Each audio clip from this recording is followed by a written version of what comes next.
Alright, hi everyone. BCA-101.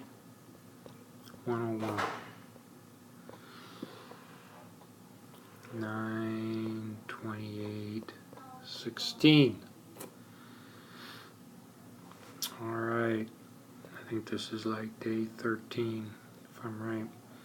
It's Wednesday, week 5. Looks like weld. There we go. Wednesday. Okay, let's get started. Computing systems and details. We're going to cover the specific details about hardware, software, how they interact.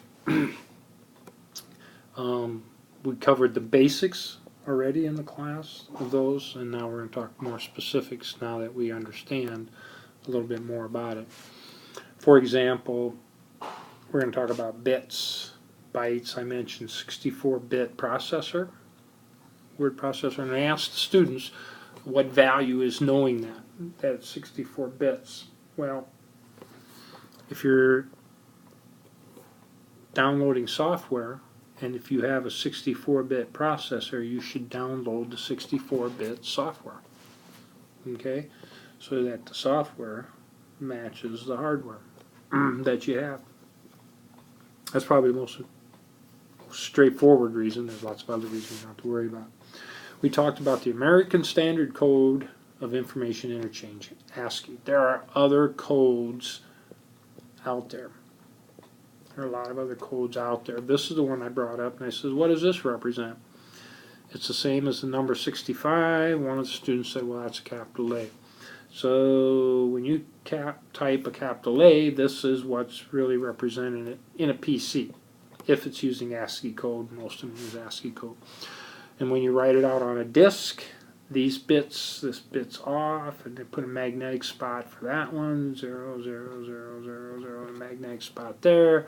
They group those together. That's a byte. 8 bits gives us a byte of information, and let's say it's a capital A. We have all kinds of coding for different things. Streaming video, any kind of video has a certain kind of coding for it. It's not all the same. Pictures, graphics, how different software is stored, and your voice, how your voice is coded using ones and zeros. Okay? Another important part here, we talk about bandwidth. Bits per second. You think about how much can you put through between two locations, A and B, how much can go through on some period of time.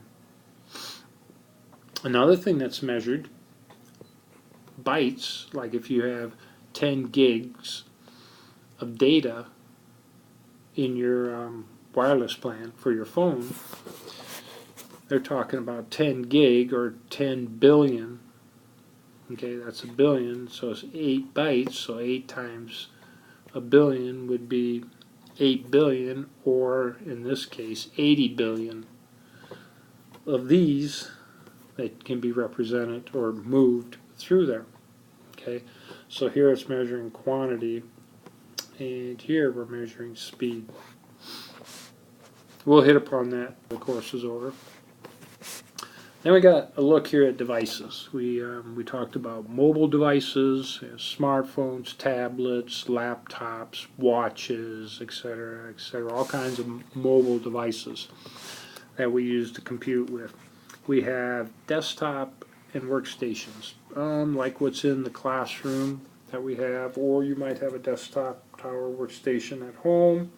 You know, typically a box-looking PC that you can set up or lay down, on and off keys, got some USB drives on the front, and you connect that to a keyboard, monitor, mouse, and you do your computing. Servers, they're usually high-powered PCs or desktops nowadays, and we have what we call a client-server environment. The client is typically you and you getting things off the server.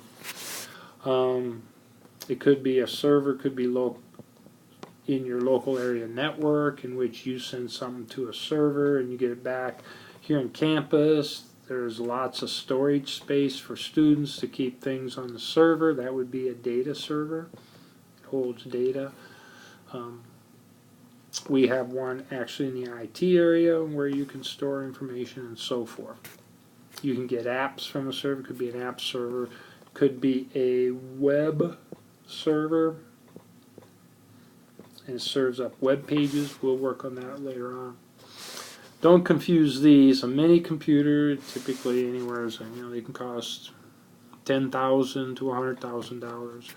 Computers to do major tasks more than what you would do with a workstation or a PC. We got big mainframes that run some large organizations. There was a mainframe that was built, at least it used to run Disney World in Florida. It was built actually in Clear Lake when Unisys was still there.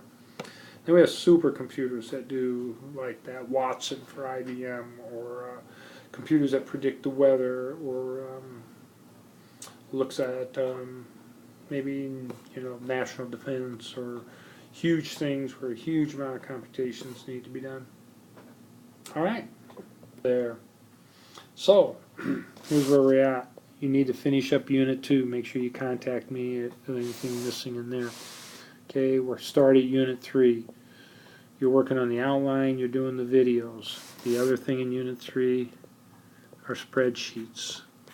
And spreadsheets actually go all the way through Unit 3 and Unit 4. So they'll go all the way to midterm. Alright. Spreadsheets, key things, key pieces of information. Inside the cells, it's either a label or a value, and the value is figured out by either a value typed in or a formula. Okay? Cells, we have cell reference. We can reference a particular cell like A1, or we can reference a range of cells. We can say cell A3 to B10.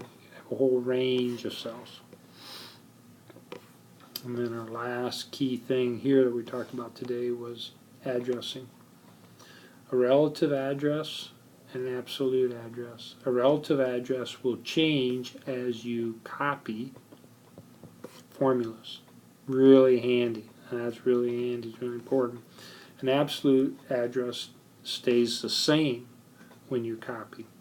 So this one, relative changes, absolute stays the same. And then we went in with groups, and we started our first group spreadsheet work. First thing everybody did was get to know everybody's first name, and then we went to work in our groups working on our project. So they got part of it done and they submitted it, and I think we'll get it finished on Friday in our groups.